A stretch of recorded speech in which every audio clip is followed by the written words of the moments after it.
Hello, everyone. Good afternoon. Happy Independence Day. Today is the 75th Independence Day of India. Jai Hind. So we'll start our day with the national anthem. So just give me a second.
Hello, everyone. So that was the national anthem. A great start to the day. Hope you had fun in your society and in various locations where the flag hoisting took part in the morning. So we have a fun, interesting sessions today. So let me go through let me start the day. So we have so Mumbai March is launching a newsletter today, and I have Hitendra ji with me who will be uh, launching this. So let me give a short introduction about him. He's a great person, and he's taken this initiative to help us to launch this. So he's a volunteer with the United Nations Volunteer Program. He's a chief strategist for the KFW India. He is the honorary vice president of Kuch Karo Foundation, honorary joint secretary of Our Student Association, Borivali, SEO with Government of Maharashtra, former CEO of FSO Technologies, and many more achievements. It's a long list, and he does a lot of work in social activities environment. I'll introduce him right now. Hitendra ji, over to you.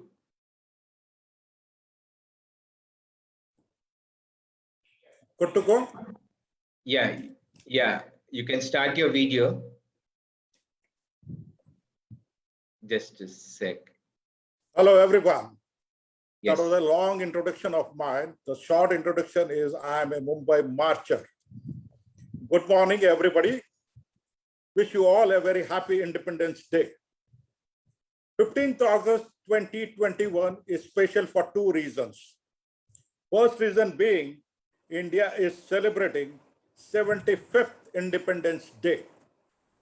India is marking a Platinum Jubilee Independence Day celebration. And the second reason being, any guesses?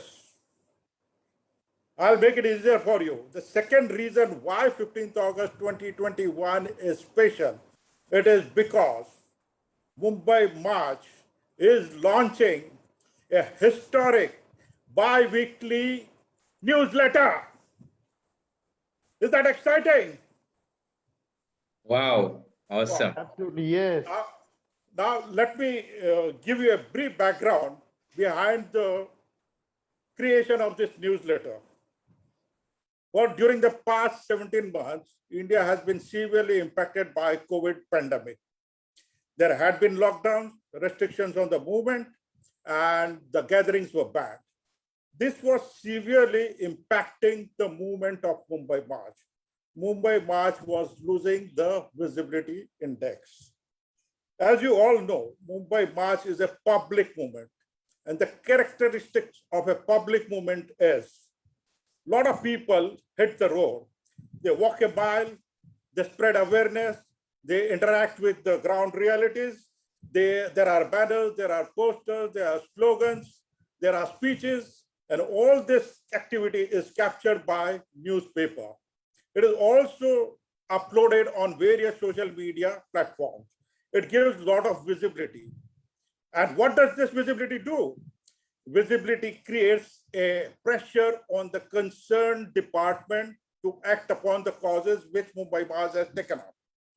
It makes the leadership take cognizance of the issue which we are highlighting, and they in turn direct the concerned authorities to act upon the highlighted causes. This is one of the reasons we are launching this newsletter. We were missing on the physical visibility of movement. We thought of compensating this loss of physical visibility by creating a virtual visibility.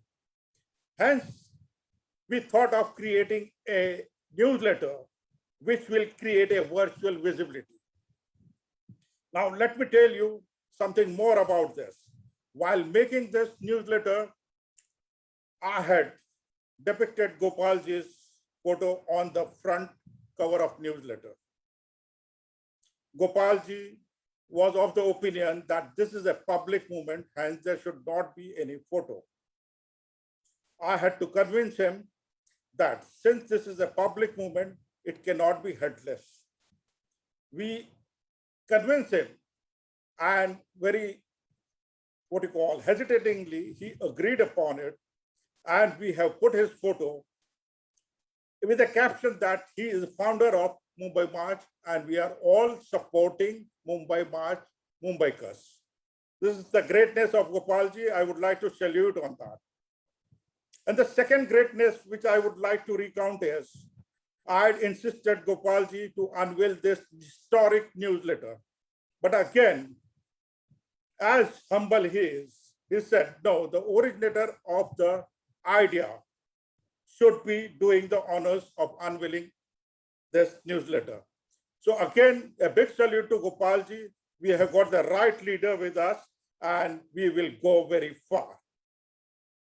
Now, the D moment of the day will be unveiling the Mumbai March historic newsletter. So guys, are you all ready? Yes. Yes, yes. I'm ready with my copy. I request all you to keep the front cover. Miss, I can't see anyone here. Miss holding the copies. Can you please put everyone on? So all are holding this. Okay. With a count of 3, I'll be unveiling this my copy, and simultaneously I request you to unveil your copy as well. Are you ready, guys? Yes. Yeah. So here we go. 3, 2, 1. Wow. So here is the first page. Oh, sorry. Here is the first page of Mumbai March newsletter, a historic newsletter. Yes. Now Great, I will great milestone. slowly I will carry you through all the pages one by one. It will just create a curiosity amongst all who are watching this. Here goes the first page. Then it is second. Then it is third, fourth, 5, 6,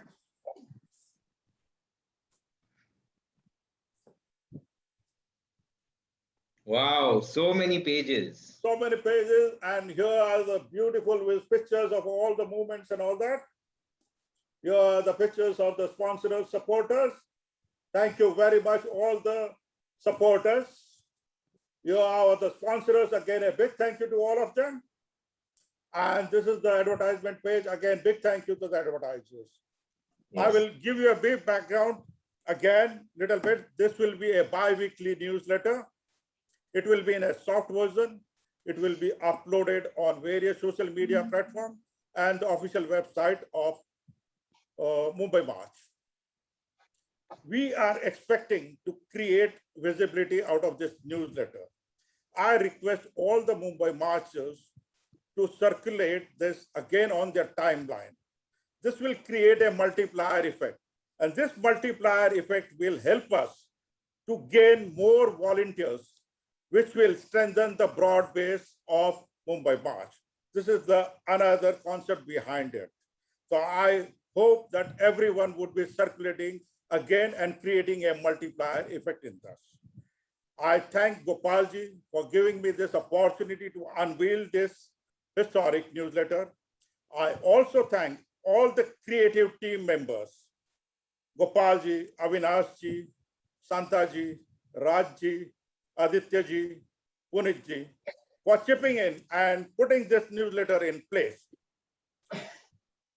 There are many more events lined up. Stay tuned in. Thank you very much. Jai Hind. Over to Avinash. Thank you. Thank you. So, Shantaji, if you could share some few words. Yeah. Good afternoon, friends. What a red letter day in our movement. Mumbai March movement is a very big red letter day. That finally we are also coming out with this publication. It's a bi-weekly. It's a very proud moment for all of us, and many of our past campaigns, our past crusades, future campaigns, our achievements. Generally, we have been doing a lot for past decade, but the visibility was not there so much. Now, with all our achievements and all our past achievements and all our campaigns and efforts, if we can crystallize it and people see it in print, it will have much more impact. And I'm sure many people will feel motivated and inspired and join us.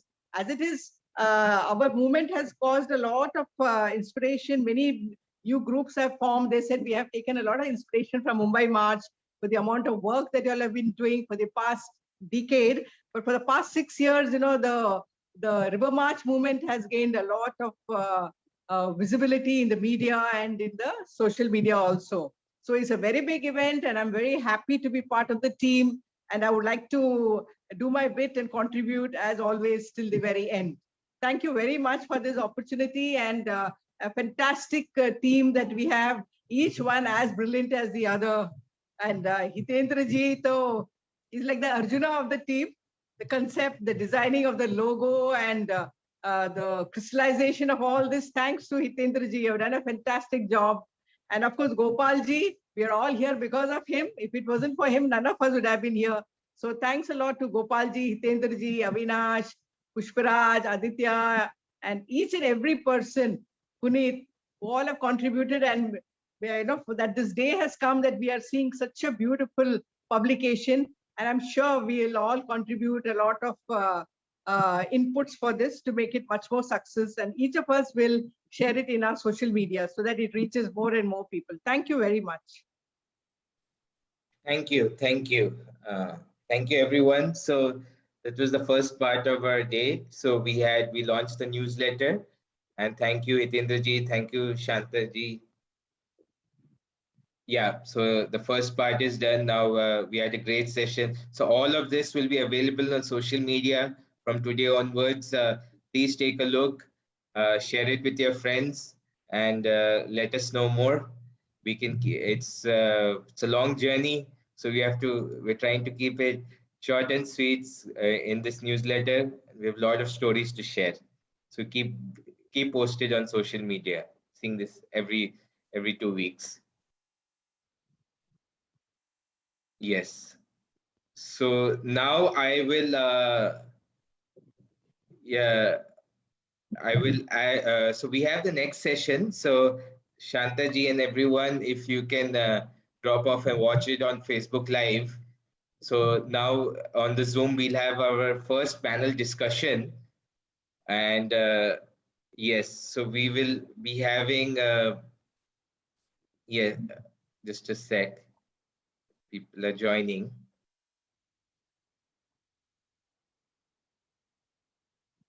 Just a second.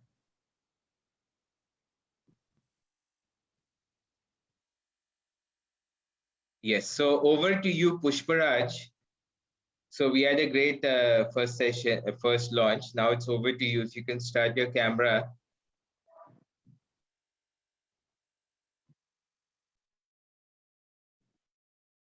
Yeah, we can't hear you.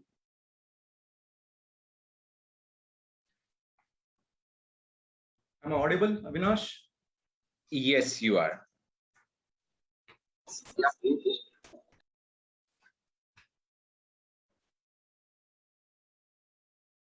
You are audible and you can start, Pushparaj. Thank you, Avinash. A very good afternoon and happy Independence Day, Mumbaikars. स्वतंत्र दिवस की हार्दिक शुभकामनाएं आप सभी को. कसं काय Mumbai? To host a panel discussion after our national anthem, and that too on an auspicious day, I felt really honored. Currently, I am feeling like goosebumps and feel so excited.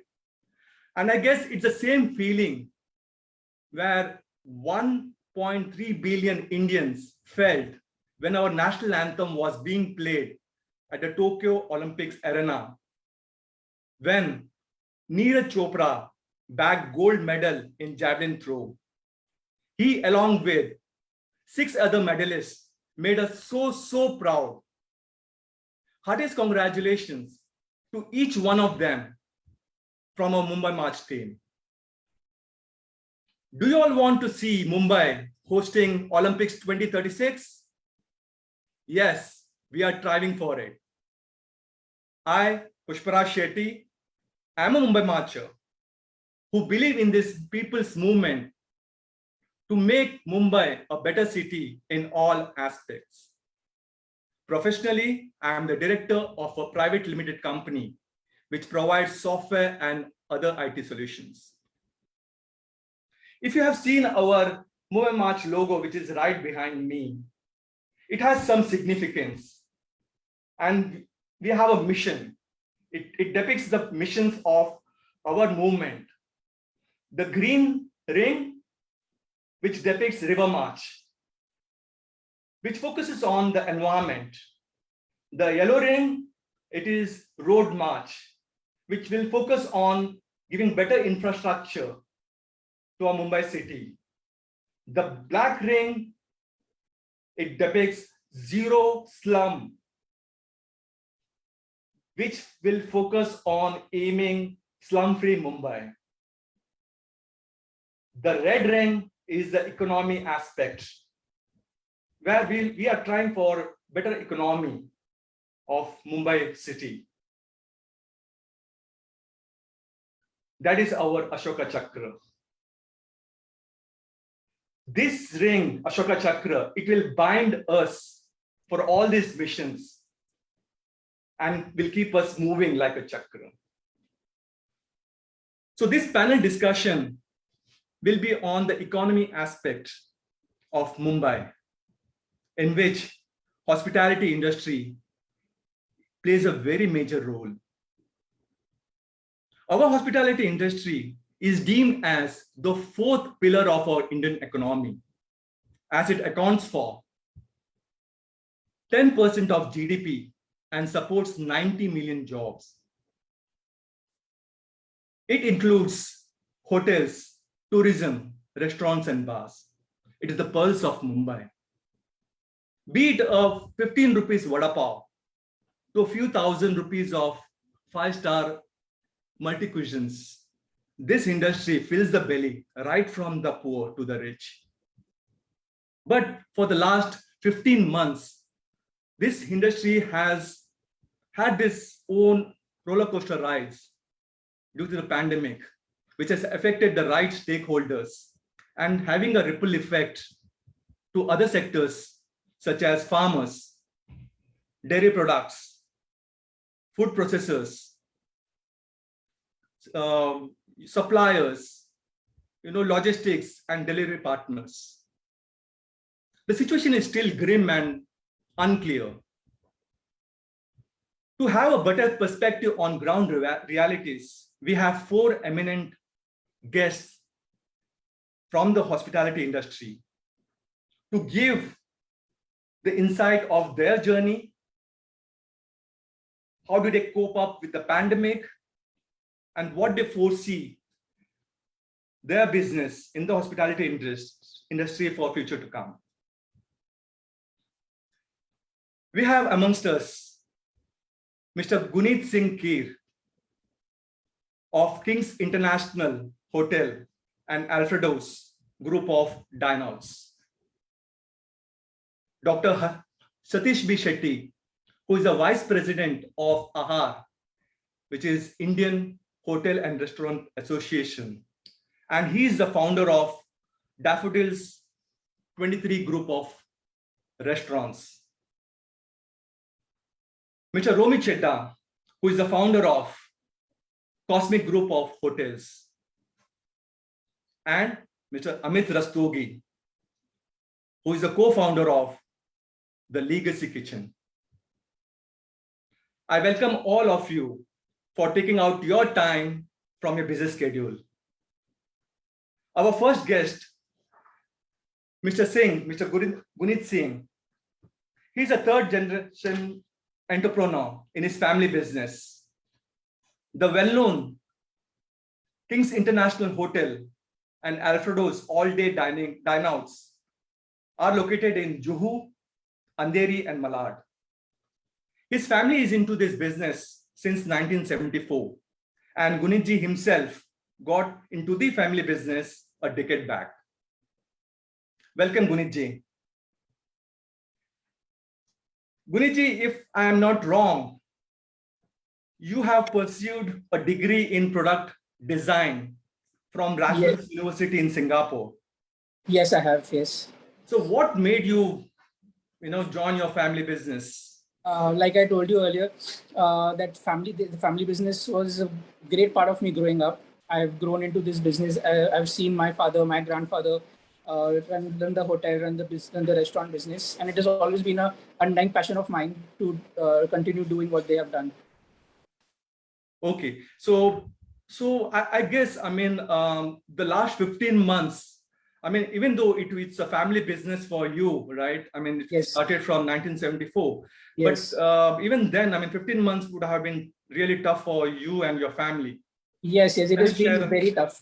Yes, it has been immensely tough being because in the hotel, as you're saying, it's a really old establishment. We had a lot of people working for us who were backing on us because their livelihood depended upon our business, and we had to take care of them and support them in a lot of ways. Okay, it was really hard for us to do, being that there being no business for 15 months. Absolutely, the hotel business had shut down 6 months last year, and we have been struggling since then. Okay, so how about the employees and all? Was there any layoff? We had to, unfortunately, lay off a lot of people, but we couldn't do it to all of them. The people who are on permanent payrolls, we couldn't do that to them, and we had to continue paying their salaries and everything, even though there was no business. Okay, so since you're into dine-outs, right? I'll give you there were reports in the news. As per the CRISIL rating, CRISIL is a rating agency, right? So a report which has been published in the nationalnews.com, organized dining outlets account for 35% of India's restaurant industry. Right. Their revenues estimated at 4.2 trillion rupees in the financial year 1920. Right. But in the financial year 2021, the revenue is reduced by 40 to 50%. Yes, absolutely right, because the dine-in restaurants are struggling due to multiple reasons, being not being able to cope up with the government statutory compliances, their taxes, their all those things, and then a lot of restaurants in and around Mumbai and in India mostly are rented. So the landlords are some are negotiating, some aren't negotiating. So there are multiple reasons why restaurants are struggling, shutting down, and cutting down on costs. So yeah, it is taken a heavy toll on the dine-in business. Yes. Fine. Thank you, Guneet ji. I'll get back to you on this. Sure. Since the good olden days, whenever there is a mention of eateries in Mumbai, the one name which comes to our mind is the Udupi restaurant. And the one surname which resonates with it is the Shetty community. This panel would have been incomplete without a Shetty on board. ये हमारा सौभाग्य है कि हमारे बीच Indian hotel और restaurant association के vice president doctor Harish Shetty उपस्थित हैं. He received an honorary doctorate in hospitality, restaurant and hotel management from the University of United States of America. He is the founder of Daffodils 23 group of restaurants in Mumbai. Hospitality industry में उनका योगदान 25 साल से अधिक है. Business के अलावा वो सोशल सर्विस लगभग 20 साल से कर रहे हैं. पिछले और इस लॉकडाउन के दौरान वो और उनके भाई डॉक्टर हरीश शेट्टी, जो महाराष्ट्र मानव सेवा संघ के प्रेसिडेंट हैं, उन्होंने लाखों लोगों को फूड पैकेट्स, राशन और राहत की सामग्री की मदद की है. That's really noble of you, sir. सेठी साहब, हम चाहते हैं कि आपका जो सक्सेस स्टोरी है इस बिजनेस में वो हमें बताइए आप, और पिछले 1.25 साल से आपको जो दिक्कत हुई है इस महामारी की वजह से वो आप हमें विस्तार से बताइएगा. Thank you, Pushparaj ji. First of all of you, happy Independence Day, 75th happy Independence Day. Thank you, sir. Thank you.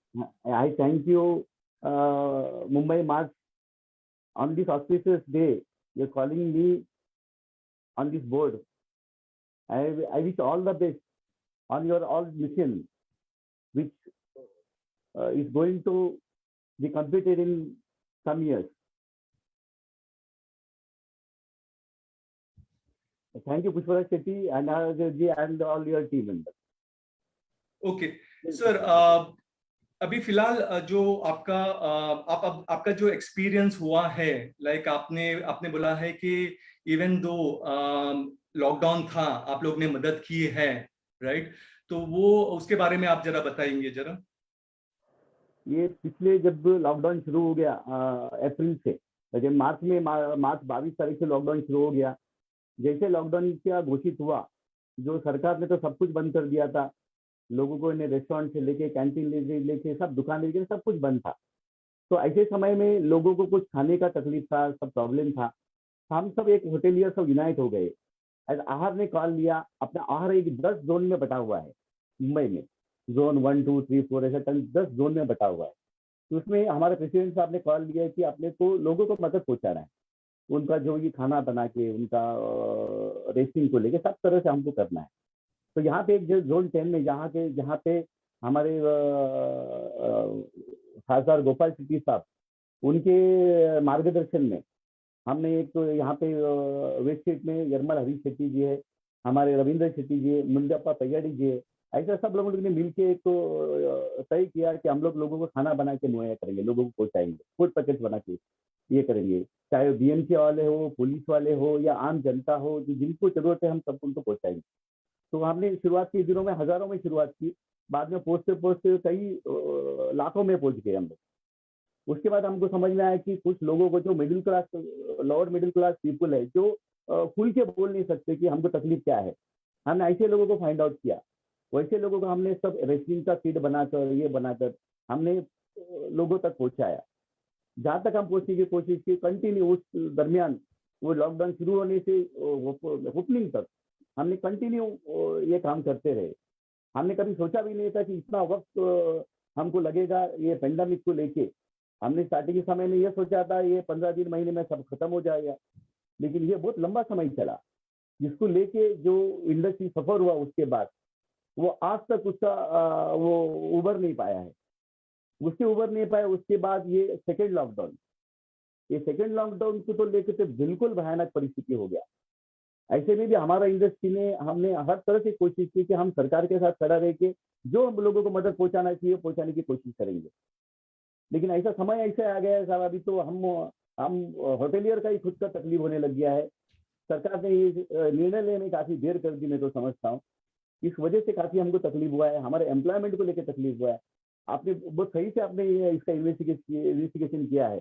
आपने सामने से बताया कि 10% ऑफ द जीडीपी जो इस इंडस्ट्री से मिलता है, उस इंडस्ट्री को मैं समझता हूँ कहीं ना कहीं इग्नोर किया गया, कहीं ना कहीं उसको महत्व नहीं दिया जा रहा है। ऐसा बहुत बड़ा खेद है हमको। कहीं ना कहीं सरकार ने अगर वक्त पे इसका अगर निर्णय नहीं लिया, अभी भी समय है, सरकार को इसके पे बहुत सीरियसली अमल करना चाहिए, इसके बारे में सोचना चाहिए, इस इंडस्ट्री को कैसा बढ़ाना चाहिए। इसको लेके मैं आग्रह करूंगा मुंबई मार्च की तरफ से भी, ये अपने माध्यम से लोगों तक जाए, सरकार तक जाए, इसको किस तरह से हम आने वाले समय में इस चीज को उभार सकते हैं हम लोग।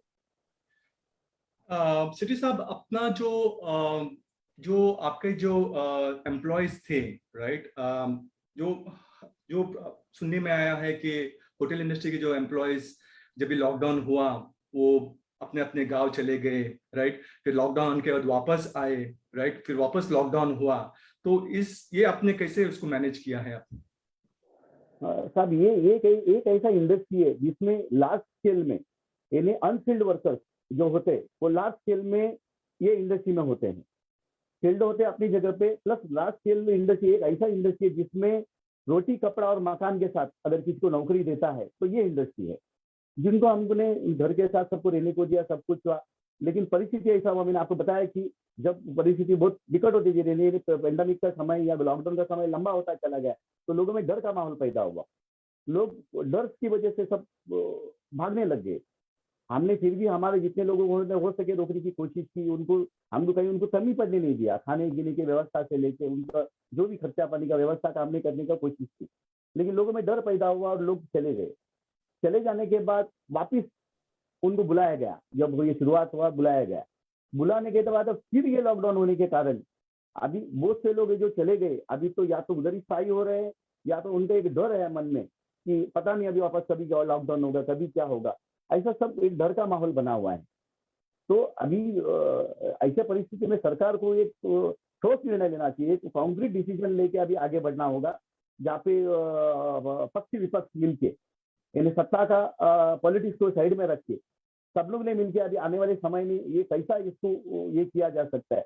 ये पूरा ये एम्प्लॉयमेंट ऐसा जनरेट करता है, 8% ऑफ द टोटल एम्प्लॉयमेंट ये इंडस्ट्री जनरेट करता है, हॉस्पिटलिटी इंडस्ट्री जनरेट करता है। इसको सरकार को बहुत गहराई से सोचना होगा इस बारे में। राइट सिटी साहब, हमने देखा है कि जब भी लॉकडाउन रिलीज करने का बारे में स्टेट गवर्नमेंट का निर्णय हुआ है, राइट, कोई भी व्यवसाय छोटे हो या बड़े हो, राइट, उनका जो रिलीज इमीडिएटली उन्होंने किया है, टाइम फ्रेम बढ़ाया है, राइट, सिवाय होटल वालों को। ये ऐसा स्टेप मदरली ट्रीटमेंट जो हम बोलते हैं कि सौतेलापन व्यवहार, क्यों? हमने आपका इंटरव्यू भी देखा है जो TV9 और जी बिजनेस में भी आया है, आपका न्यूज चैनल में आपका इंटरव्यू देखा है, जहां पे आपने सरकार को मांग किया है, राइट, टाइमलाइन बढ़ाने के लिए, राइट। सो ऐसा तो नहीं कि हाल ही में जो अभी कंट्रोवर्सी हुआ है 100 करोड़ का, उस मामले को लेकर सरकार होटल इंडस्ट्री के बारे में थोड़े डिले कर रहे हैं?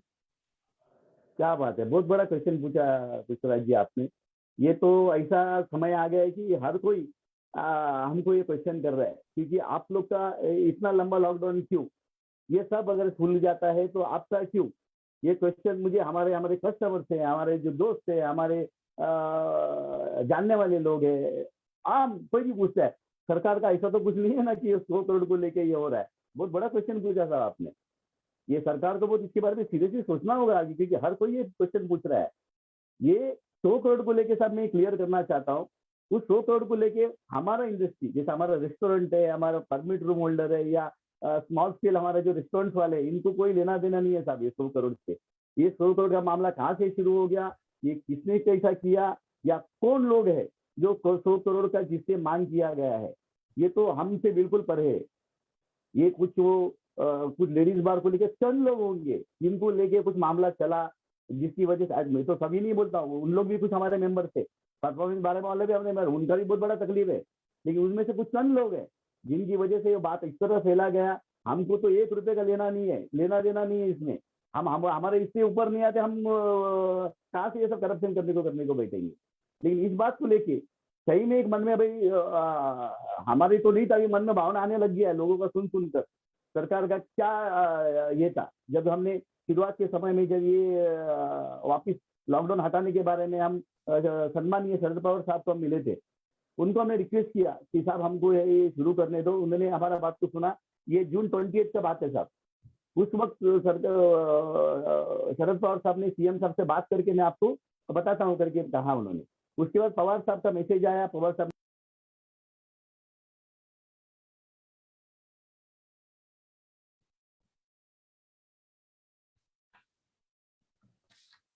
आप म्यूट पे हो।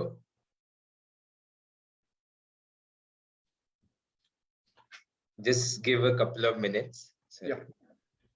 I guess he's on mute.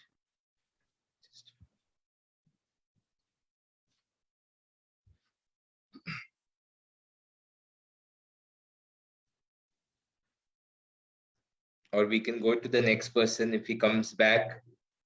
Pushparaj, we can. Yes. He's there. He's come now.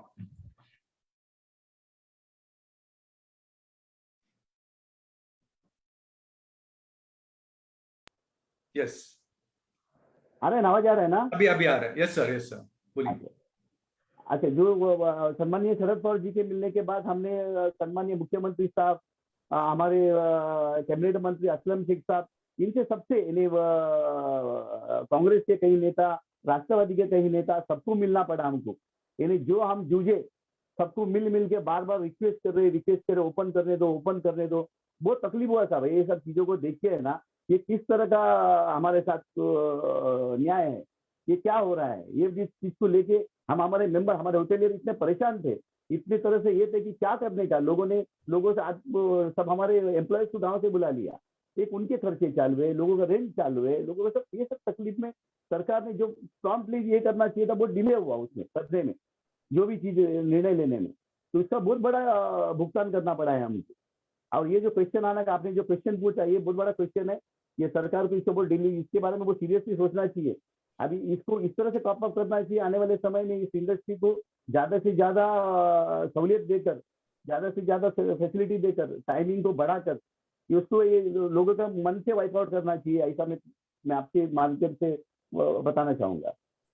Sure सती साहब, हमारा ऑब्जेक्टिव यही है कि हमारे ये जो पैनल डिस्कशन से हम इसको, हमारा ये जो पीपल्स मूवमेंट जो हम जनता की तरफ, प्रशासन, गवर्नमेंट की तरफ लेके जाके जो भी दिक्कतें हैं होटल इंडस्ट्री में, राइट, उसे हम बताते हैं। और जो पॉलिसी मेकर्स जो है वो इसको ध्यान में रख के उसको हम वो कर पाएंगे इस बारे में। नाउ आपका थैंक यू सेठी साहब। जो रेस्टोरेंट बिजनेस का जो रेवेन्यू है मैं वो बताना चाहता हूं। जो as per the data of Federation of Hotel and Restaurant Associations of India, published by the Economic Times on the digital platform on 16th May 2021, the Indian hotel industry's total revenue in financial year 1920 stood at rupees 1.2 lakh crore, whereas in the financial year 2021, approximately 75% of India's revenue got wiped off, which is more than 1.3 lakh crore revenue hit, with a massive operative and net losses wiping out the cumulative profits of past 4 years. This is really tragic. ये report ऐसे दिखा रहा है कि hotel industry का जो 4 साल का जो प्रॉफिट है वो पिछले 15 महीने में खत्म हो गई है। So, well, the next speaker lined up is a daredevil in the hospitality industry. His adventurous, daring, venturesome, and bold decisions have taken his business to new heights. He is none other than Mr. Romi Chadha, who is the founder of Cosmic Group of Hotels. In Mumbai, Cosmic Group of Hotels has its presence in Khar Road, Borivali, and Dahisar. Romiji has an experience of over 35 years in this hospitality industry. Welcome, Romiji. Good afternoon, all, and Happy New Year to everyone. Thank you. Romiji, your image is like a tough guy, which I feel it's very much required in this hospitality industry. Because at times you have to take certain decisions, very bold decisions, keeping the perspective of your business in mind. So I just want to know what's your journey like. Even if you're a tough guy, I'm sure you might have felt the pinch in this last 15 months. So what's your journey like? How did you cope up with the pandemic? The pandemic has been bad for business, of course. For everyone, it has been very bad. And business तो है ही नहीं, business तो बंद है. Business नाम की कोई चीज ही नहीं है. And plus there is no support from the corporation or any government department. आप अभी देखिए इन लोग ये जो लाइसेंस फीस है, आपने इतना टाइम बंद रखा हमारा बिजनेस. अब लाइसेंस फीस तो उतना ही ले रहे हैं, बीएमसी तो उतना ही ले रही है. आपने last year from April till August October, their excuse is that we are telling you all to use do food delivery. तो food delivery में कितना बिजनेस करेगा? आप लाइसेंस फीस तो फुल ले रहे, आप उसमें कोई रियायत नहीं दे रहे, आप कोई प्रॉपर्टी टैक्स कम नहीं कर रहे. पहली बात तो स्टेट गवर्नमेंट हम लोग को इंडस्ट्री में ट्रीट ही नहीं कर रही है. They are treating us as a commercial venture. Industry का स्टेटस ही हम लोग को दिया नहीं जा रहा है. The electric bills that we are paying is commercial, it is not industrial. So there are so many things they should think about it, because हम एक इंडस्ट्री है जिसमें आपको immediate employment मिल रही है, whether it is skilled or unskilled. आप गांव से कोई आता है, ट्रेन से उतरता है, he's got a place to stay, he's got a place to eat, he's getting money. So आप हमारे को क्या support कर रहे हैं? We are here feeding everyone. Of course, for us also we are getting the business, but what is the government doing for that? अभी मैं रोज paper में पढ़ता हूँ लास्ट ईयर से, बीएमसी का एफडी कम हो रहा है, बीएमसी का एफडी कम हो रहा है. भाई आपके पास एफडी आया कहाँ से? ये हम सब सिटीजन से आया. हमने टैक्सेस भरे हैं, हमने लाइसेंस फीस भरी है, स्टैट्यूटरी ड्यूज भरे हैं, करके आपके पास वो एफडी है. तो आज अगर ऐसा पैंडेमिक तो रोज होता नहीं है, 100 साल में एक बार हुआ है. आप उसमें से निकालिए ना. Give us some relief, give us benefits, give us at least let the licence fees, the taxes be waived off, but you are charging the full license fees.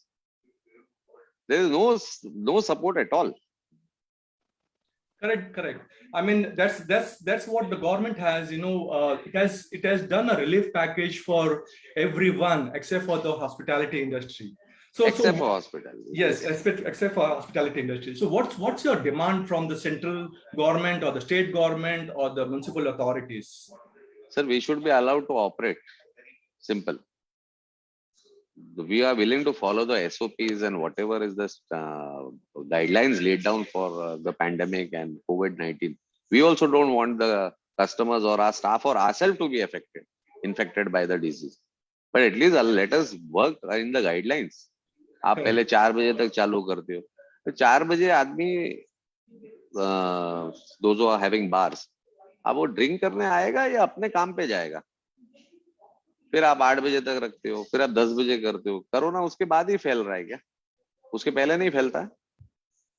तो what kind of strange rules they are making? अभी आप 10 o'clock तक कर रहे हो, otherwise we are having timings till 1:30.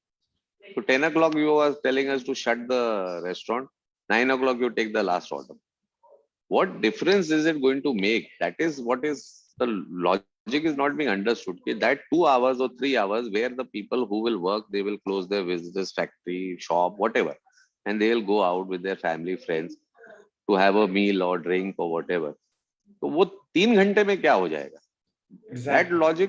That logic is very strange. Yeah, exactly. Even I fail to understand if आपने पहले बोल दिया कि भाई मंडे टू फ्राइडे करो, सैटरडे संडे बंद करो ना. सैटरडे संडे ज्यादा एक्टिव है. So that kind of logic is absurd. Correct. What is in the mind of the law-making people? I don't understand. I'm a simple person. I want to do business following the guidelines, and we all are willing to do that. And I don't think anyone will be flouting the rules so that they also get affected. Correct. Fine. I mean, that's what I fail to understand. Basically, if the government has laid down a rule of 50% sitting capacity, right? Then what's the logic of keeping a deadline of 4 or 10? Because there isn't going to be crowded, right? If you're having a 50% capacity, it would be the same crowd as 4 p.m. or it's the same crowd of 12:30 a.m. Right? On the contrary, if you have longer timing, the crowd will be staggered and scattered. Exactly. अभी आपको मालूम है 10 बजे तक है, तो people are going to flock before that, whoever wants to eat outside. If it is till 1 o'clock, then someone is coming at 9, someone is coming at 10, कोई 11 बजे आएगा. So crowd is also scattered. Exactly. But they are not willing to do that. Correct. Thank you, Romiji, for your time. Well, our last speaker is Amit Rastogi, who is the co-founder of the Legacy Kitchen in Andheri. Prior to venturing into cloud kitchen concept, Mr. Rastogi started his career as a media guy with Times of India nearly for 10 years. Later on, he worked with Starcom Media West for nearly 2 years. He started his own advertising agency, The Purple Entertainment, which is specialized in overseas and domestic media promotions for Bollywood movies. He has promoted over 200 movies in about 10 years. Mr. Rastogi has initiated and researched the recently released Siddharth Malhotra starrer movie Sher Shah, which is being telecasted right now in Amazon Prime Video. I have seen this movie and it is a pretty good war movie. Rastogi Saab, I'm not being paid for promoting your movie. Thank you, Mr. Shetty, for the kind words.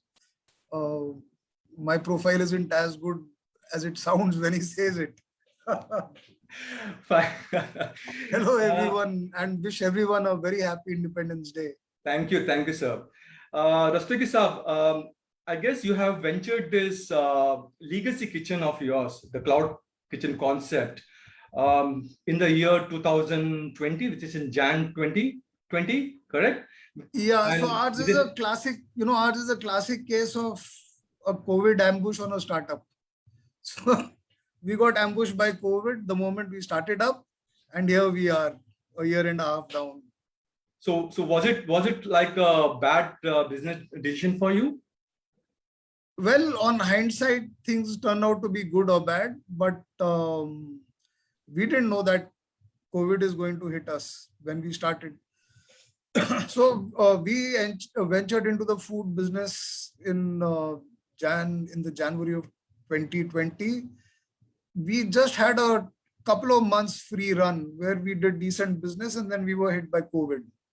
Fortunately for us, we did not have the dine-in option. We were not hit as badly by COVID as some of the other businesses which Mr. Chadda, Mr. Keer, and Mr. Shetty have kind of mentioned.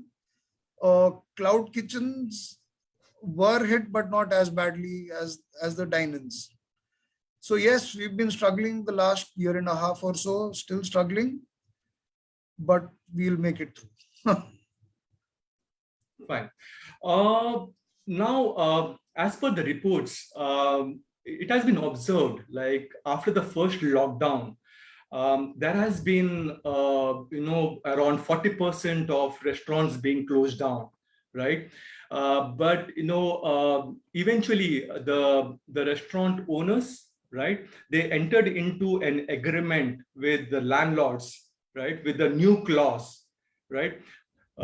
Like if there is a complete lockdown, no rent, right? I can cite an example. There is one owner called as Dilip Datwani, who is having a famous restaurant in Khar Danda, right? Okay. And which is like famous for Mexican and Spanish cuisines, right? So what he did is he entered into an agreement with the landlord, like if there is a complete lockdown, right, no rent, and if there is partial lockdown, right, he will share 15% of his revenue, right? So sometimes the landlord has to need to have a certain empathy, right, to so that this industry is saved, and eventually there are like thousands of employees which are connected to it. Well, as far as empathy goes, I think all my other three panelists will agree with me that the empathy lies more with the hospitality business owners than people that they're dealing with. I don't think any other stakeholder in our business has shown the kind of empathy that we all have shown amongst each other and amongst our workers and others. So the government hasn't done much for us. Our landlords haven't done too much for us, maybe a bit here and there. Our vendors haven't done much for us because they themselves have been affected as much by the pandemic as we are. So I have a feeling, I don't know if the other three will agree with me, but we as the foodpreneurs are pretty much on our own. I don't think we have much support from anyone. Fine. Thank you, Mr. Rastogi. Gunitji, I have a query for you. Now, it is being rumored, or I don't know. I mean, like the reason why the government is delaying, for increasing the timeline. No doubt. I mean, today they have increased the timeline till 10 p.m. But the reason why they have been delaying, one of the reasons they are specifying, like hospitality industry is the super spreaders of COVID. So what's your take on it? I seriously doubt that the hospitality industry is the super spreader of this virus. I think the hospitality industry is the only industry which is diligently following all the SOPs from the customers entering, using sanitizers, the masks when they enter, all the sanitization of the cutlery, crockery, or the tables and everything is completely been followed by the hospitality industry. And plus the 50% occupancy is being followed is because they want to keep distance between the two customers. So if we are following all those SOPs, we are doing everything the government has laid out for us. I don't think that the hospital industry is the super spreader of this virus. That is completely uncalled for by if this been said by about us. Yes, it has been completely uncalled for. Sethi Saab, मैंने सुना है कि जब भी आपका जो meeting हुआ, आहार का जो मीटिंग हुआ गवर्नमेंट के साथ, and when you had put forward कि टाइमलाइन इंक्रीज करने के लिए, राइट, सो उस दौरान जो कोविड टास्क फोर्स थे, they were laying down some SOPs, standard operating procedures, right? So can you put some highlight into this? आपका ना उसमें उन्होंने कुछ ऐसा ये रखा था कि टॉयलेट में एग्जॉस्ट होना चाहिए। साथ टॉयलेट में तो एग्जॉस्ट तो होता ही है ना, ये तो कोई बात है क्या? अभी क्या एसी के अंदर खिड़की रहना चाहिए, 2 खिड़की होना चाहिए, या फैन लगा के ऐसा बाहर निकालो, ऐसा ये सब चीजें उन्होंने एसओपी में ये किया था। उसमें सीएम साहब ने इंटरवेन किया, उन्होंने भी बोला कि वो तो सब करते हैं वैसे वो। ये सब चीजों को तो बिल्कुल कुछ अजीबोगरीब ये था वो जो कर रहे थे। और जैसा अभी पीर साहब ने जैसे ही कहा, ये एक इंडस्ट्री है जिनको बिल्कुल जिम्मेदारी के साथ अपना काम करती है, पूरा एसओपी को जैसा फॉलो करना, क्या करना, सब कुछ करती है, तो उसको बहुत ज्यादा करने की जरूरत ही नहीं है साहब। इन्हें उनको तो और कोई भी एक आप मुझे एग्जांपल दीजिए कि हमारे होटल इंडस्ट्री की वजह से कोई भी एक केस दीजिए कि जिधर हम स्प्रेड किए कि हमारी वजह से कुछ हुआ, ऐसा हो नहीं सकता है ना। अभी जब ये प्लेन में सब लोग प्लेन इज अलाउड कि जिसके अंदर सब लोग बैठ गया कईयों घंटे बैठ के साथ में जाते हैं, ट्रेन में जाते हैं, ट्रेन में लोग सब बैठ के जाते हैं, बस में रश होके जाते हैं, रेस्टोरेंट में आदमी आके टेबल में आके बैठता है, अपना परिवार आके बैठता है या दोस्तों के साथ बैठता है और खाना खाता है। यहाँ पे जाने अनजान लोग हैं जो बस में जाते ये जाते एक दूसरे को टच होके चलते हैं, ये कहते वहां पे स्वेटर नहीं है, यहाँ पे स्वेटर कैसा कैसा है ये? Thank you, sir. So it was a fruitful discussions we had, and I'm sure like our audience might have enjoyed it as well. We got some insights about the hospitality industry, the difficulties which you have faced, and how you fought yourself with grit to overcome this problem and thrive your business. So if I have to ask each one of you, right, one word which comes to your mind, if you have to look 6 months from now about the prospect of the hospitality industry, what that one word would be? Hello. Hello.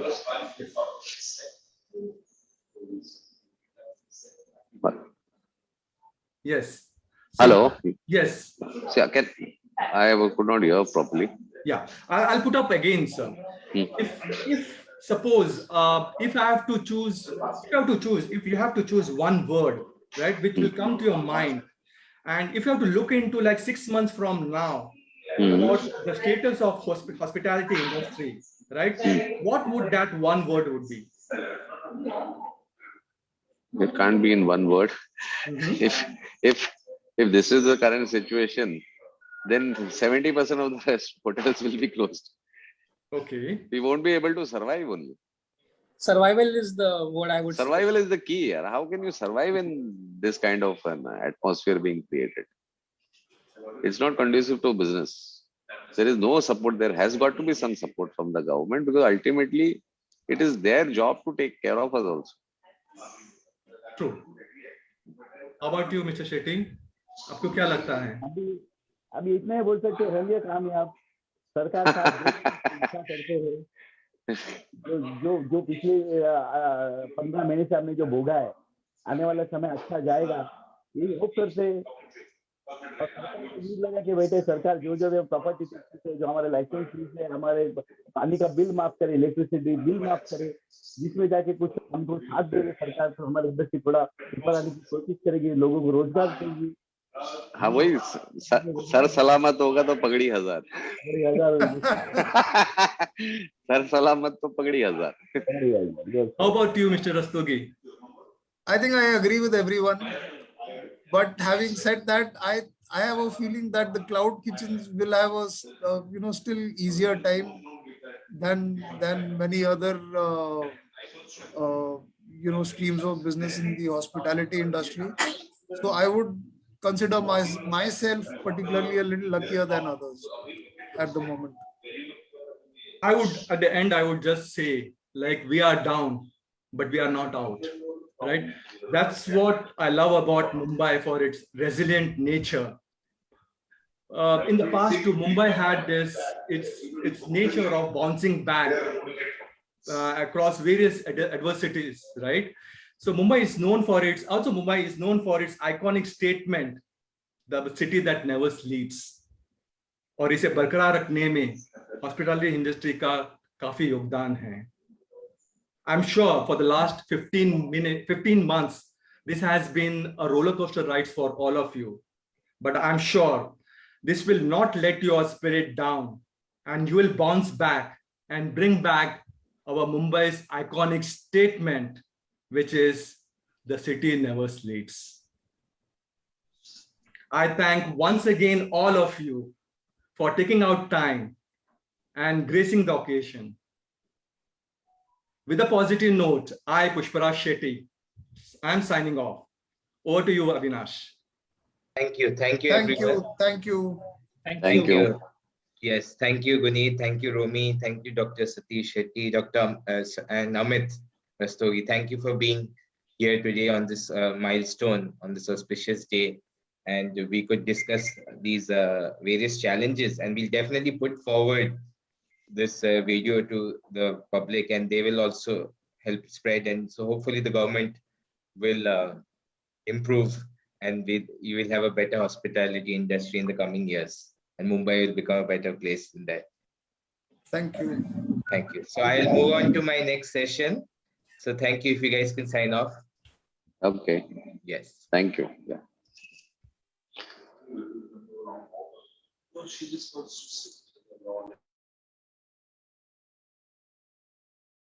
Yes. So if you could mute yourself and your video, I will introduce yourself, and then you can start your video later.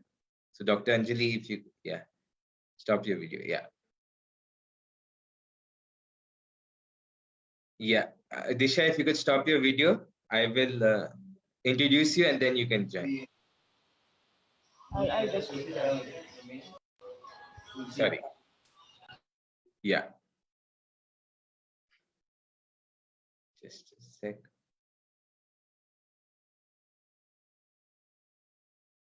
Yeah. So hi everyone. We had a fun and a lot of learning in the first session. The first panel discussed the hospitality industry as whenever someone lands into the city of Mumbai, the first thing a tourist is he checks into a hotel, or he goes into any restaurant, and those people are really important because they leave an impression always to us. Okay, this was a good hotel, or this was a good restaurant.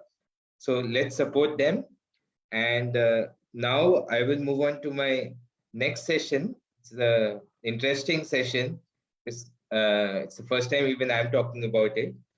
So we're going to be discussing about the happiness index. So we have an eminent panel here.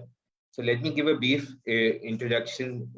What is this happiness index, and where does Mumbai stand? So as you know, in part of any celebration, all happiness is very important. So India ranks 139 in happiness index with the report 2021, and on the report 2019 it was 140th out of 144 countries. Finland ranks as the highest, so it's the most happiest country in the world, and even Pakistan is higher than us in the happiness index. Now Mumbai, again, we see the spirit of the people and we feel everyone's like so happy, but it's surprising that it's not performing in the happiness index.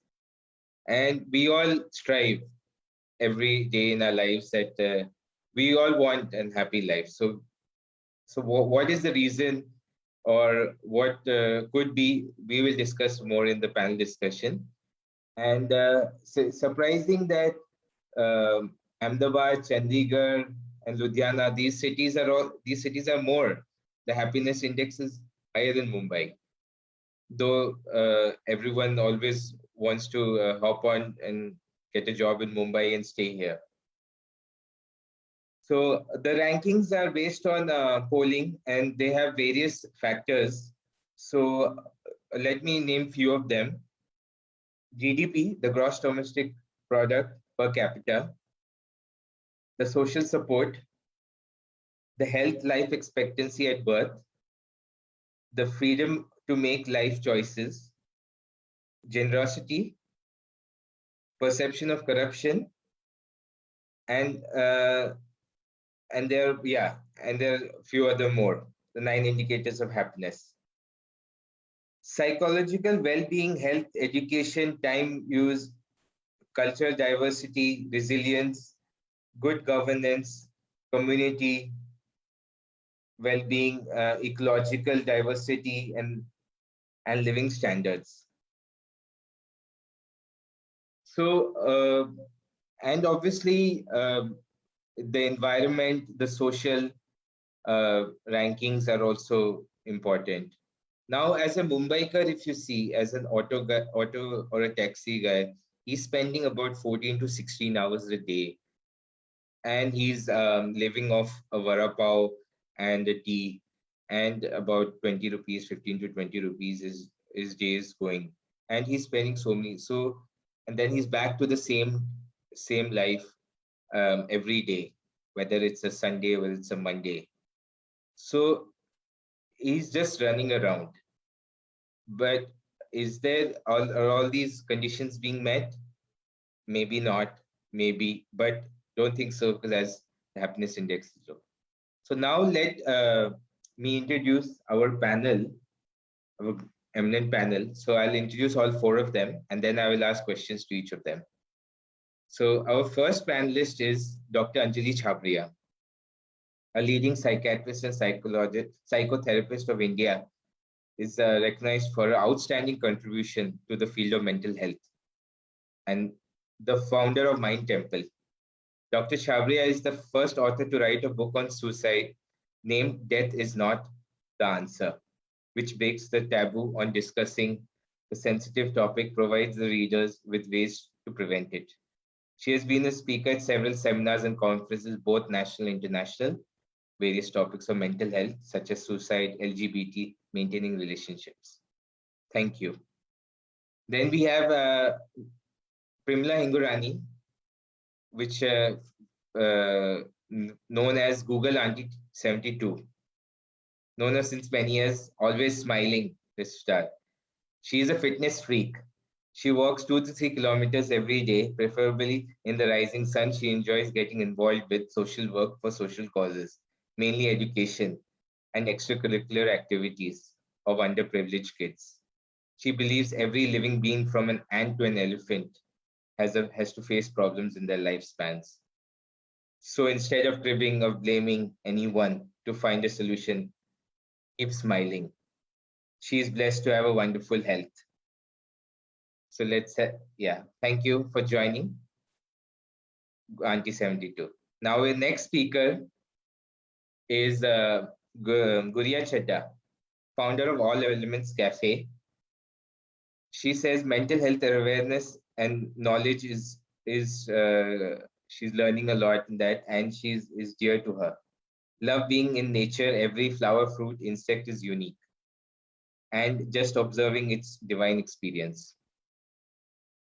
And our fourth most speaker is Disha Pandya. She's a TEDx speaker. She's born to a dwarf couple. She's a dwarf too, though she has a physical endurance, and she has been compensated well with a perspective, but she sees a world from an angel that people choose to ignore. And she's a para-athlete. Art is her passion, and so the profession. Having an opportunity to work with India's iconic brands and learned and unlearned a lot of things. She's bagged her first gold medal at the National Para Badminton Championship. Since then, looking back, no looking back, and participating in many other competitions. And she also heads Little People of India Foundations. Yes, so we have everyone.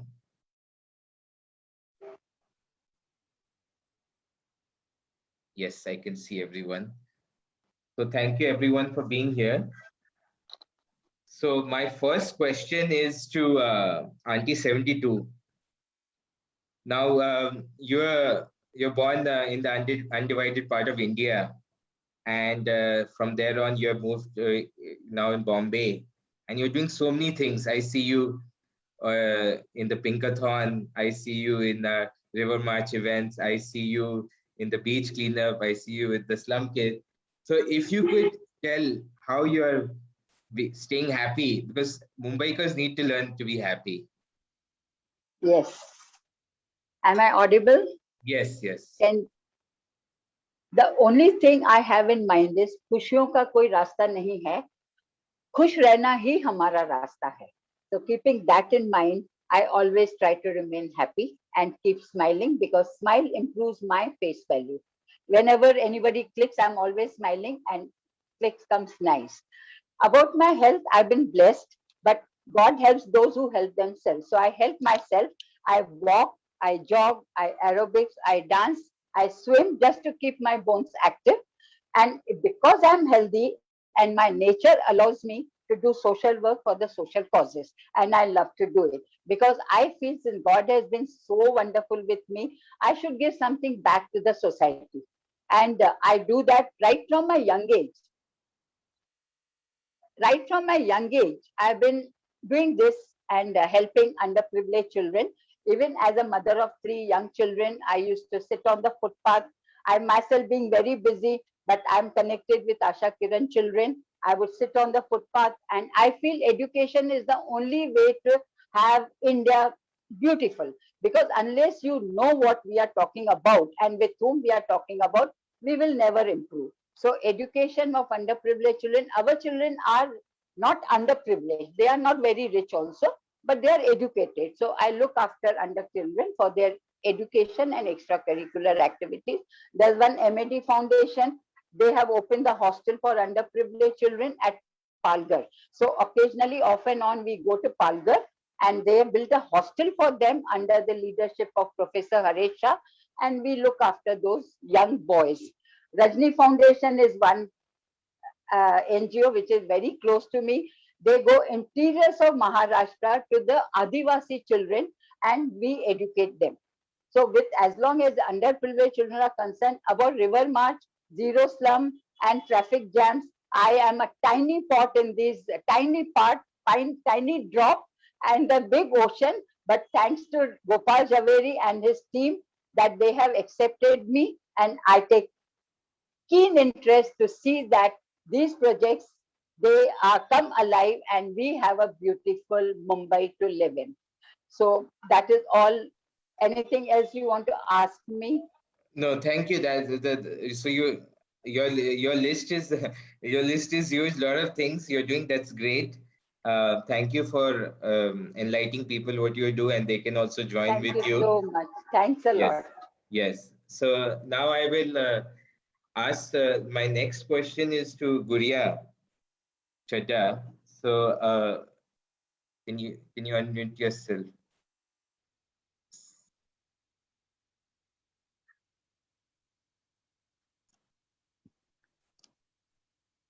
Yes. Can you hear me? Yes. Yes. Yeah. So yeah, as you are a creative person and you are in this family where you have this founder of this cafe, and you're managing a lot of things together. How do you keep yourself happy, and how do you keep all this going together? I would give my credit to Dr. Anjali, who's on board on the panel here. It's thanks to mental health awareness psychiatrists who are helping their patients and creating awareness that so happiness and health goes together. If we are physically and not mentally happy, I don't think that happiness can just happen to you. As much as we believe it is self-created, but it is also an illness. And thankfully, there is way much more awareness about mental health. There are a lot of doctors. There is Dr. Anjali, who's writing books, who's doing great social work, who's letting families and people know that it is accepted to come out and take help and to really go out and get their happiness. And once you get the support and help, if you have a heart problem, you do go to a cardiac and he puts you a stand in your heart. Likewise, the more and more people, if they go out and get help, they will realize that they are not withdrawn from happiness. It's just that of illnesses, they were not able to be that happy. So I think one of the crutch support that I did get was from Dr. Anjali Chhabria. And once that happens, there's a lot of energy. You step out, you have more courage, you have more confidence, you meet more people. The more you do, the more you are able to do. And likewise, people, when you meet and you're creating a platform, you realize that you're not alone in fighting a battle. It's not, I think what human beings really feel that, oh my God, I'm responsible for my happiness. Yes, you are, but there are also illnesses. There are physical aspects and mental aspects to it. And the earlier we recognize it and we take help from it, we are able to fight the battle sooner. Yeah, it's great insights on that. Yeah, thank you for sharing that. Thank you. Yes, now I'll ask my next question is to Dr. Anjali. Now, as the Olympics is going on, and then I was researching why Mumbai is not an Olympic city, and I was reading that happiness is an important part, happiness index. That's why I thought that this program should be designed and we should be here. So, so my question is to you, as you have such a good experience in this field, why Mumbai's happiness index is so low? Why is this current situation? Why we are not much higher than we think, that everyone's happy in Mumbai? Thank you. Thank you so much, Mumbai March, for bringing this topic out. Thank you, Primla Auntie, for talking about how you make a difference to people every day. And thank you, Gudia, for talking so frankly about the importance of mental health.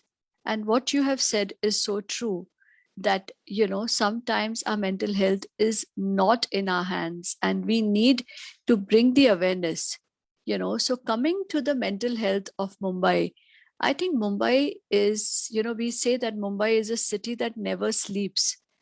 And one of the reasons is that people are so busy trying to cope with their lives. I remember once I had a guest from out of Mumbai, and he said, you Mumbaikars want to earn a lot of money, and that is why you all are running around the whole day. You know, and incidentally, it was 10 o'clock at night, and he had a headache. So he said, can I get a paracetamol? And, you know, we did not have the medication in the house. So I said, don't worry, I'll call for it. At 10:30, 11, I called the chemist, who gladly came and dropped the paracetamol to my house. So I told him, I said, do you think this chemist made any more money by giving you this strip of paracetamol at this time? He said, no. I said, then why do you think he's doing it? Because he wants to be in competition. He wants me to go back to him. So Mumbai is a city where it's like being on a treadmill, where you have to be constantly running, constantly on the go just to survive. A lot of factors. One is, of course, there is a high cost of living. Two is, the most adventurous, the most ambitious people come to our city. Of course, there are reasons for that. We feel safe in our city. Our safety index is probably higher. But just living day to day, just when people travel in the trains, you know, there's been a lot of discussion about the trains, you know, hopefully they're starting today for the vaccinated. But people, just to survive, have to go from one end to the other end to make their basic salary. Health, we need our health institutions to become better. You know, we have seen the pandemic, but if we look at the dismal health situation in our city, yes, we've all gone through COVID last 1.5 years. And while we were trying to help people during the COVID, when night time would come, I would start getting anxiety, saying, I hope nobody needs a bed in this city. I hope no one needs an injection. We need to make our health systems better. We need to make our hospital systems better.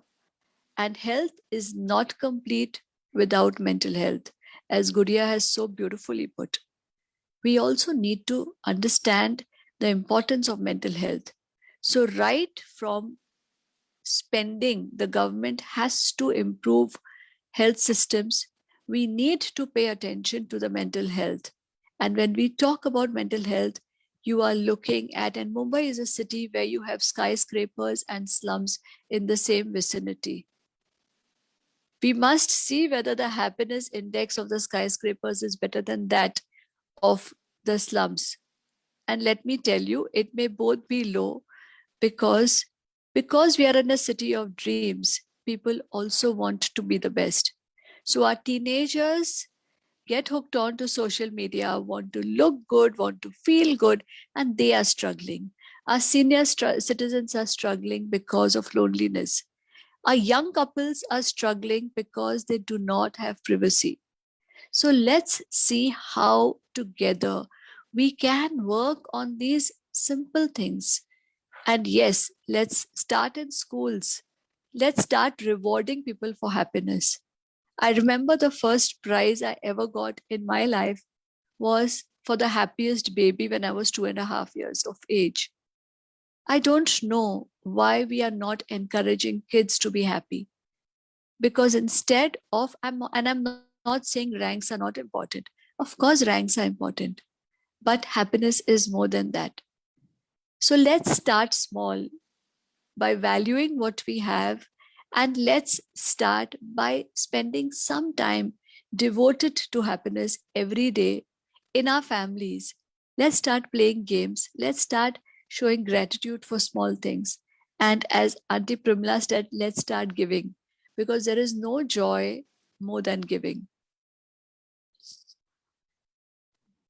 Great. That's like great insights for a Mumbaiker and the young generation to listen to this.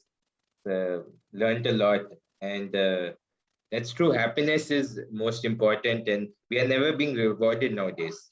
That's a great thing which you mentioned. We've only been rank 1, or we've been rewarded for, but never rewarded. Okay, you're the happiest kid nowadays. That's good. That's great to hear. Okay, thank you. I'll ask you another question later. Now I'll go to Disha. So Disha, sports is, I guess, makes you happy as you're a para athlete and you've won a gold medal, and you're in Mumbai. So sports is a major thing. And how do you look up sports as a Mumbaiker? First of all, thank you, Avinash, for getting me on this panel, and thank you, other speakers. It's really wonderful knowing you all. Primla Aunty, you are definitely a source of inspiration and dose of happiness here.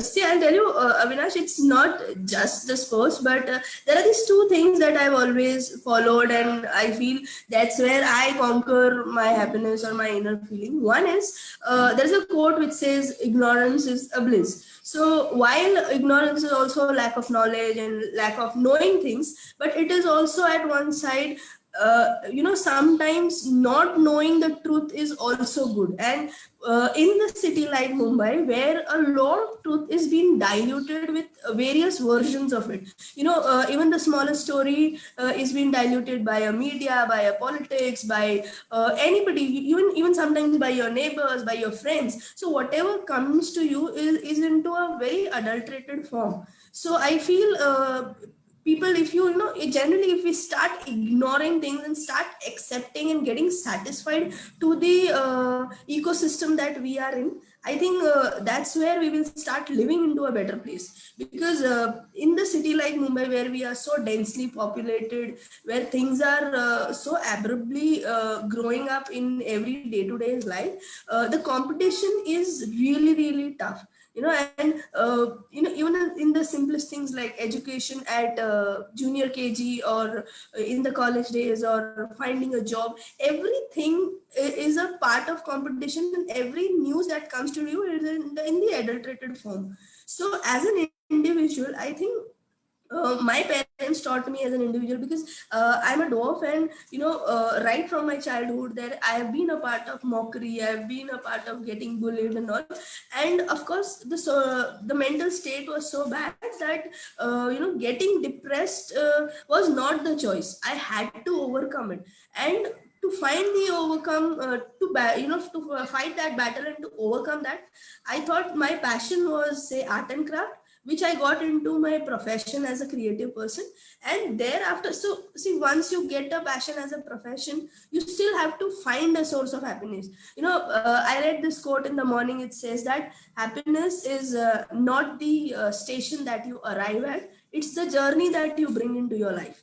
Okay, so if my first station was passion and art, which I got into the profession, I had to move on to something better. And then I got into sports in 2018. And of course, the moment you get into sports, being healthy is the first motive.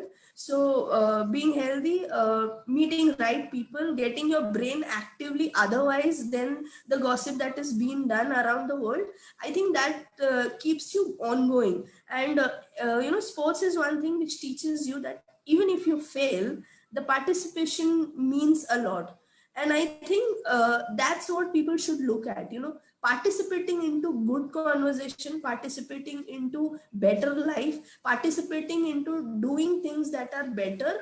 Even if you fail there, you will still be happy. But if you participate into a negative aspect of life, I think that's where you actually fail, and that's where you deprive on happiness. So yeah, that's the reason I think sports or be my passion, or even the term where I say that ignorance is a bliss. I have kind of ignored things which can pull me back in any situation, you know. So if I feel that this conversation or this situation or this news, sometimes even the news that we see on the internet or TV channel, which are not personally affected to me, but once I see or once I listen that, it will help my, it will definitely somewhere bother my mental state. So I will choose to ignore that for a while.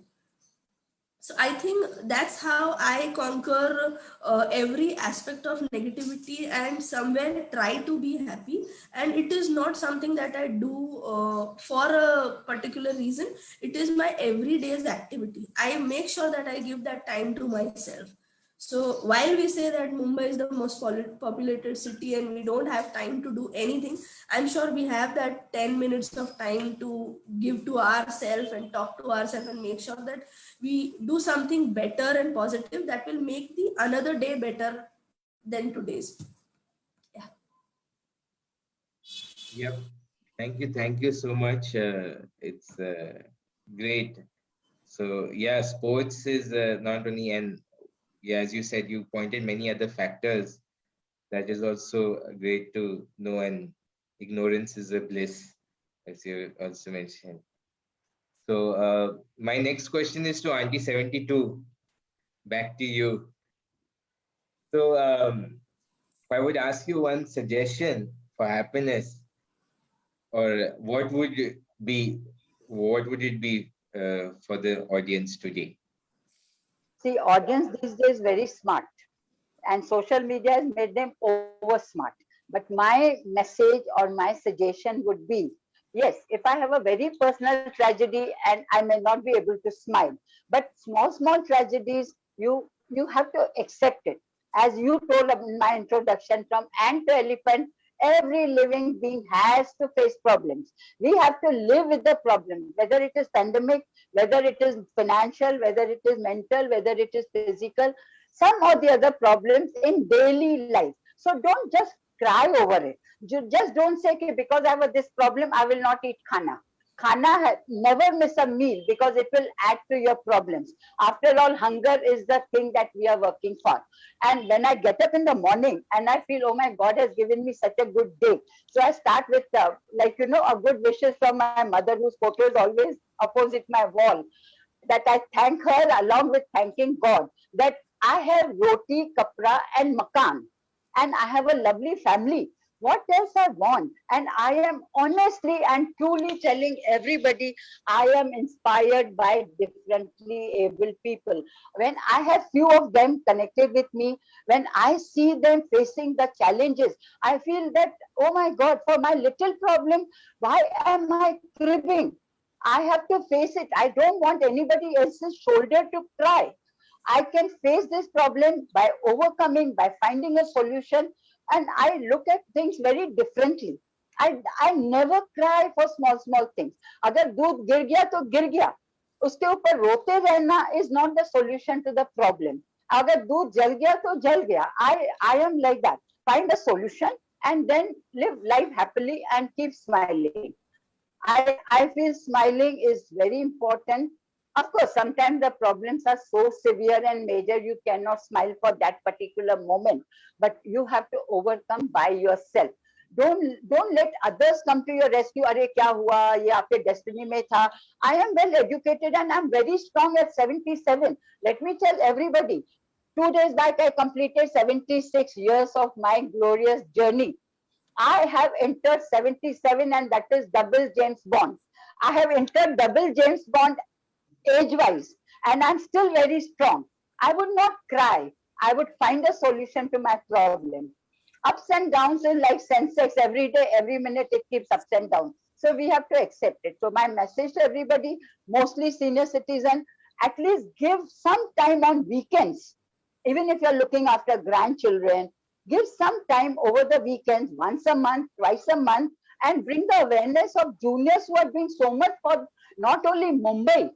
Of course, this River March and Mumbai March, we are going to see very beautiful Mumbai. And I promise you, if not 2036, but in the future, we will definitely have Olympics in Mumbai. And I am proud of this River March and Mumbai Marchers, Mumbaikar movement. Please continue. Hingorani auntie at 77 hai ya nahi hai.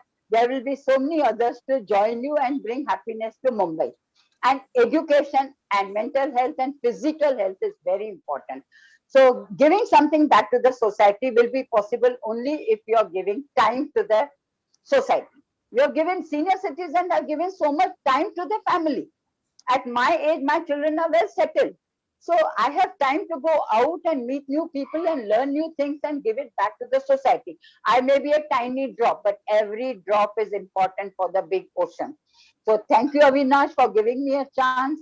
And I hope that I have done justice to your panel. And I'm so happy to Anjali Chabria. I'm connected to her. And we have a group of Corona Samaritans.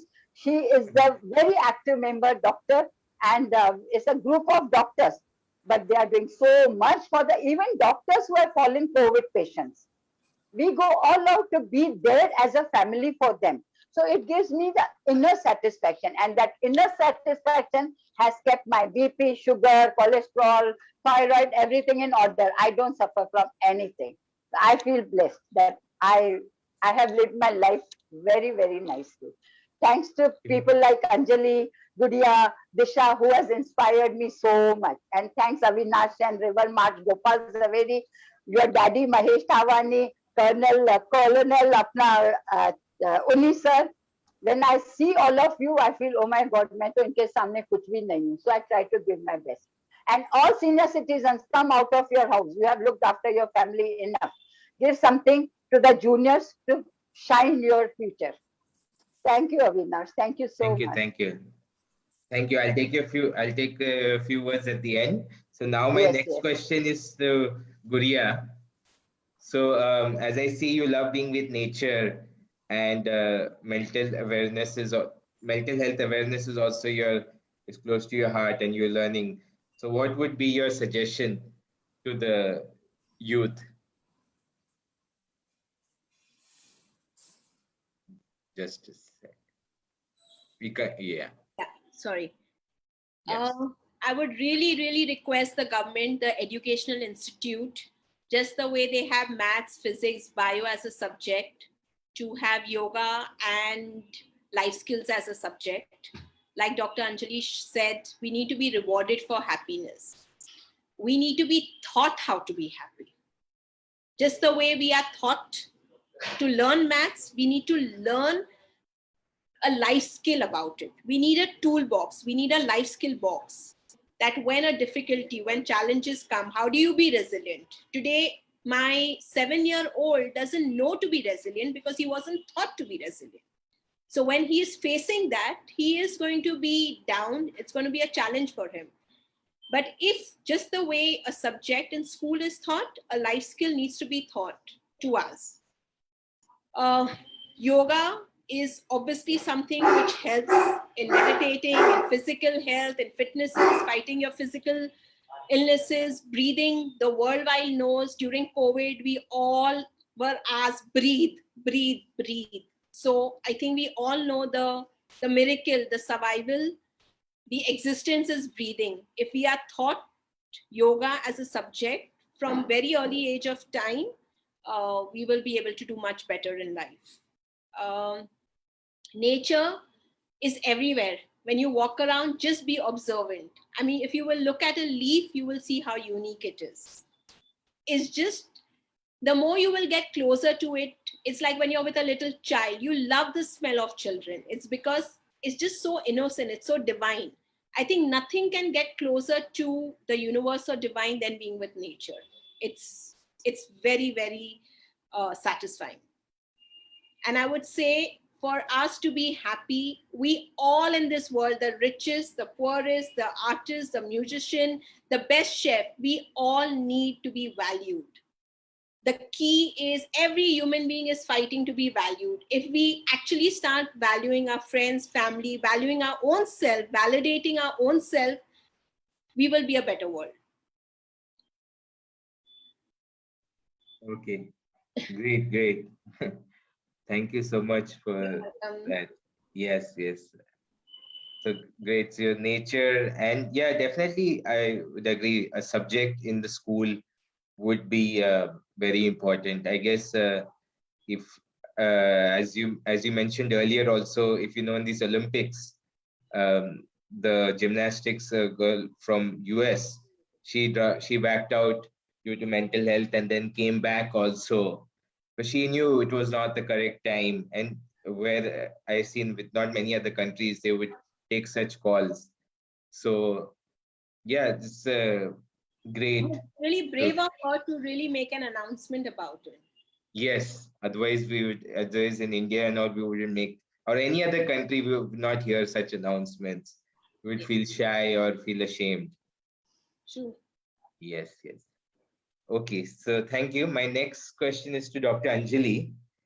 So nowadays, if you see, so politics, security, and all these various factors, perception, do you think it affects our happiness index, and up to what level of this media and all? So definitely what we hear, what we see has an effect on us. Of course, we can choose to ignore ignorance, as Disha explained so beautifully, and as even Pribla auntie said, that, we can choose to ignore, but what happens is, for them also, it is survival of the fittest. And somewhere negative news sells more than positive news. But if we all can choose today that, yes, we want to choose happiness, we want to choose positivity, we can also start looking at positive news. There's enough of positive news happening around us, but the fact is that because it doesn't sell, it is not circulated. Even if you look at WhatsApp messages, which get circulated so fast, because there is something negative in that. So this is a personal choice that we will have to make, that, we will be surrounded by negativity, but let us choose to ignore that, and let us choose to push positivity. Let us choose to smile even in adversity, and let us also accept, why do we expect a life without problems? If we accept कि हाँ कुछ तो होने वाला है, why am I expecting a straight line? Straight line तभी होती है when there is no ECG. That's a flat line. So if there is a movement on a daily basis, if a heart is beating, with every heartbeat, there is a wave which goes up and wave which comes down. And yes, let us see the beauty around us. As Gudiya explained so beautifully, nature is so beautiful. And as Gudiya was talking, we could hear her little doggy in the background trying to say something, that yes, pets can also make us feel happy, because they are the only ones who give without any expectation. So let us choose to do a little bit, maybe for the bird who comes to our balcony, who needs water or a little food, or a stray animal. It's raining and he's coming to you, to your house, and saying, just give me some shelter. Let's look around us and see. And of course, who better than senior citizens who have lived their life? And earlier, when the first wave of the pandemic, we thought that the senior citizens will suffer. And what did we learn is that they were the ones who are resilient. And it is the juniors who are suffering because they are going inwards. So I think we need to get out. We need to step out of our rooms, of our indoor spaces, which Disha did so beautifully. And as parents and grandparents, we need to set examples for them. So even if there is negative news, let's say TV बंद करो, कुछ अच्छा देखते हैं, कुछ खेलते हैं हम साथ.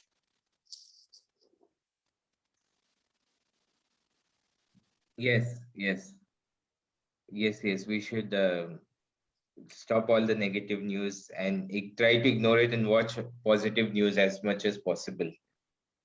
Correct, correct. Thank you. Now, my question to Disha.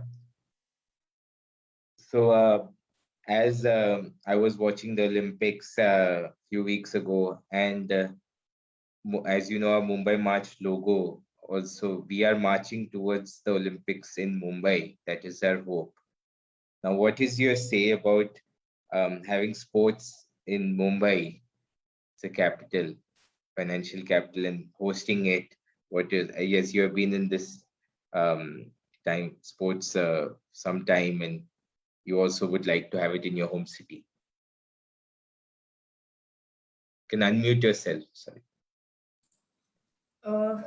Well, I think if it happens in Mumbai, then I feel I will be the most happiest person to know that. I think, Avinash, it's not about the city or whatever. Even if it happens in India, I'll be happy because what I see, like Neeraj Chopra today is a very good example that he is not from any metro city. He's from a very remote city of remote village of India, and yet he's bagged gold. So I don't think it's about the city. It's about the diversity and the kind of lifestyle that we all as an Indian have adopted, and there is so much that we can do into sports. There is no boundaries to it, and there are people who say that government is not that supportive, or the infrastructure is not that great. But having said that, I still know that as a child in the school, we always had a PT lecture. We never took that serious, but that was somewhere somehow directing us into the sports. But it's not given that much of an importance. So I think if that is being refined well, if that is given more importance as much as the education is, the fitness is given the more importance, then I think seeding one athlete in one house, I don't think should be a problem. You don't need to necessarily bag a medal across globe. Even if it is bagging a medal in your own area and in your own vicinity, that itself is a great thing. I mean,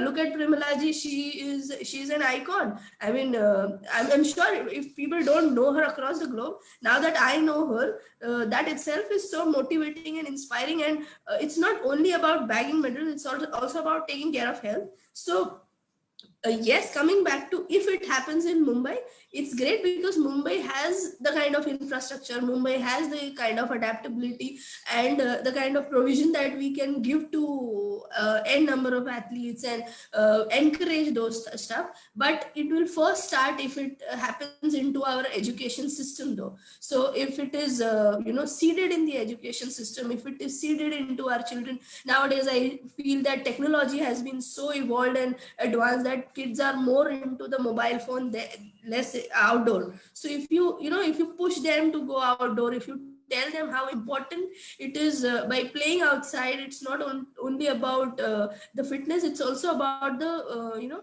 overall personality that you develop when you go outdoors. So if that is being seeded well, then why not? I think be it Mumbai or any city in India can definitely have Olympics organized well. Thank you for that. So now I'll take last few words from each one of you. So if you could, for the audience, about happiness.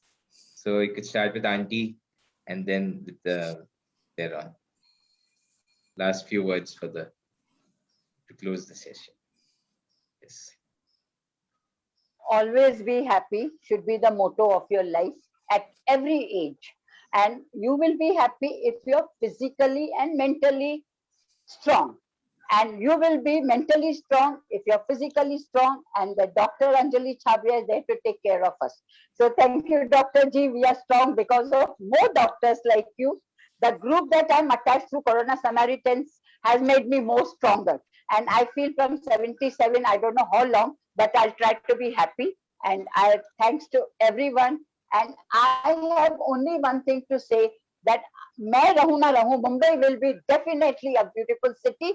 And my dream is that every child of India should stay in India and not go abroad for further studies. Let foreigners come to India for studies. We want to feel proud that we don't want to say, "अरे मुंबई इतना गंदा है, इसके लिए बच्चे बाहर जा रहे हैं." नहीं, it should be other way around. That is my dream. I don't know whether I will be able to see that dream, but due to River March project, Zero Slum Mumbai project that you spoke about, and traffic jams and all, I definitely feel that foreigners will consider India as a next journey for education and maybe come and settle here instead of Indians going abroad. So one day we will not only see Olympics, but we will see foreigners coming here as the Mumbai being the icon city, or India, not only Mumbai, anywhere in India. Let be Ahmedabad for the next Olympics 2036. Let be any other place, but it should be India that we have to keep neat and clean and feel proud about. My only dream is no bacha should go out. All bacha should remain in India with their parents. They should be one phone call away or one flight away to come and meet their parents as and when they want. There should not be any visa problem, money problems, chutti problem. Since my all three children are one phone call away, they all are in and around mine. So maybe my dream has come true, but I want every Indian's dream to come true. And I really want, and I pray God that all parents should be happy with their children. That is possible if India is beautiful and healthy. Thank you, Avinash. Thank you. Thank you so much. Thanks very Yes, much. Dr. Anjali, few words from you. Definitely, I think Auntie has said it all.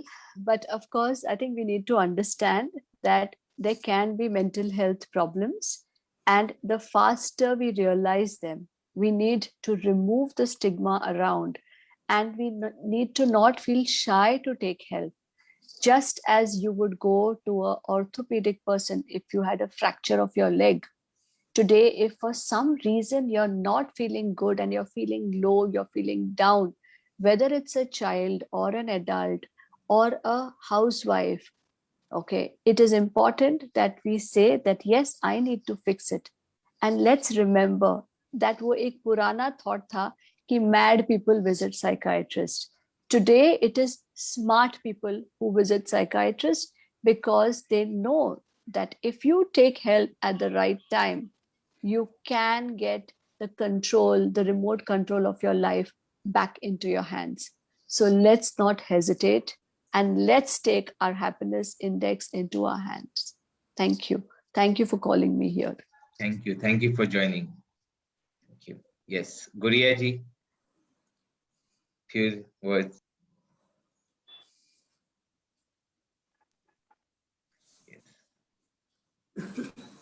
Yes. Sorry.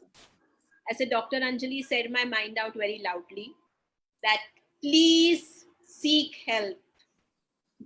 Tell the world your story. You don't know who you may inspire. Don't shy off from mental health.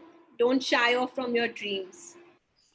Trust me, there is a world there waiting for you if you only ask for help. There are people to help you. Just ask for it. You never know who's going to come to you. A landmark forum, a river march, Dr. Anjali, Auntie 72, just ask for it. Just be very authentic and ask for it, and there will be someone helping you. Thank you. Thank you. Thank Disha, you. yes. Thank you for joining today on Thank this you. milestone. Yeah. Avinash, I'll conclude this way that a lot of people who know me also know the fact that I always say this, that I have been through a very stubborn childhood. I have been a part of mockery. There's a lot of demotivation, demoralization happened, and that has also made me a very aggressive person. But over the period of time, I have learned one thing, and they always question me that how is it possible that at 5 in the evening or at 8 in the evening you are so very angry and still you go to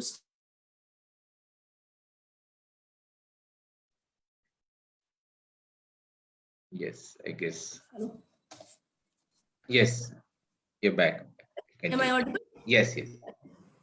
Yeah. So, a lot of time people ask me that how is it possible that you, in spite of everything, even if you are very angry and anxious, at 8 in the evening, you still go back to sleep at 10 and you have that 8 hours sleep peacefully. What's the mantra? How can you always sleep peacefully? That's what people always ask me. And I always tell them that for me, be it anger, anxiety, or anything that makes me aggressive or boil my blood above a temperature, I take that for a limited period of time. Beyond a time, I make sure that my aggression is wiped out, it's faded off, my anger is faded off, and I kind of forget things well. Anything that is making me worse than what I am today, I make sure that I forget after an hour.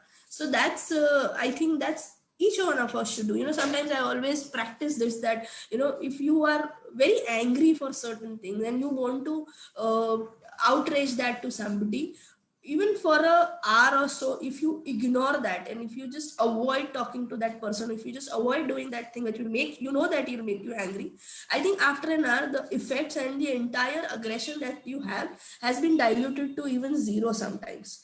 So I make sure that when I go to sleep, there is no anger that I have, there is no aggression that I have, and I keep sure I am very particular about my piece of 8 hours sleep with me every day.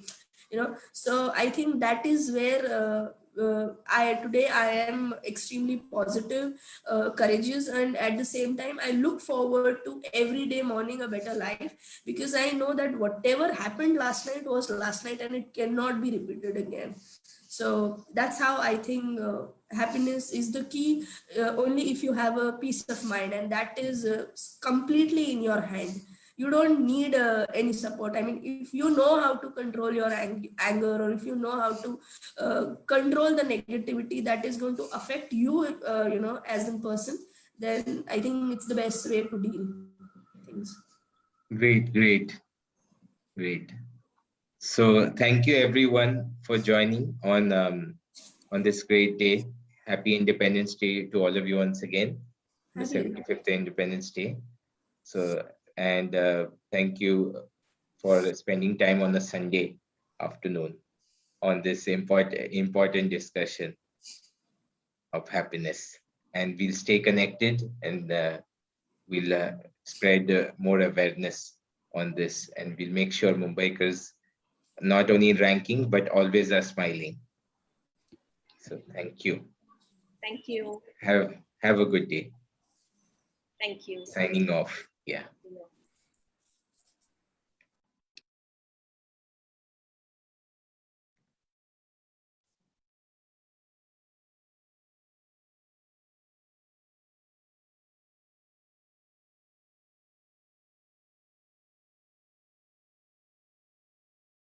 Yes. So just a second.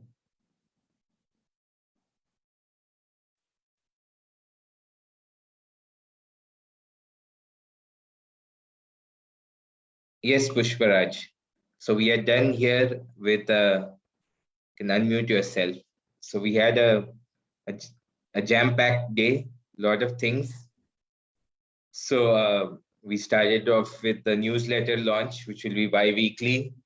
Then interesting session of yours, the hospitality one. Thank you, Avinash. Even yours was good too. Yes. So we learned a lot from them. I guess just the news wasn't enough. Their real points will be put up.